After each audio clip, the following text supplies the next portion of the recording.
कोल्हापुरातून एक बातमी समोर येते। कोल्हापूर महापालिकेमध्ये शिवसेना आणि राष्ट्रवादीच्या गटनेत्यांमध्ये राडा झालाय। शारंगधर देशमुख आणि आदिल फरास यांच्यामध्ये वाद झालाय।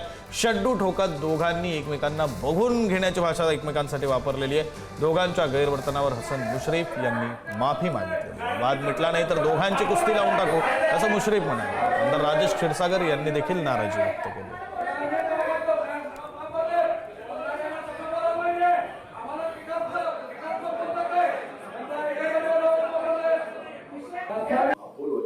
अनेक नगरसेवक होते। मी म्हणालो की 2 दिवसात मी आणि बसून आणि प्रकाश आंबेडकर बसून हा आपल्याला वाद मिटवला पाहिजे।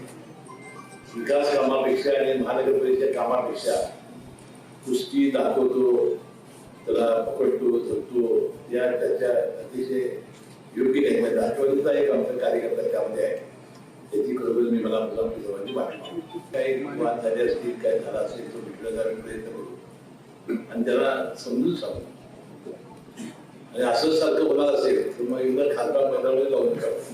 मी देखील काल थोडं नाराज झालो, कारण जनतेनं आपल्यावर विश्वास ठेवलेला आहे। मी अधिवेशनात असल्यामुळं माझी काल कोणाशी चर्चा झाली नाही, पण येताना मी सर्वांशी बोललो की अशा पद्धतीनं करवीरवासियांची निराशा करून आपल्याला चालणार नाही आहे, कारण आपल्यावर त्यांनी विश्वास ठेवलेला आहे। महायुती म्हणून या ठिकाणी करवीरवासियांनी विश्वास ठेवलेला आहे आणि आपण कोल्हापूर शहराला विकासापर्यंतच घेऊन गेलं पाहिजे।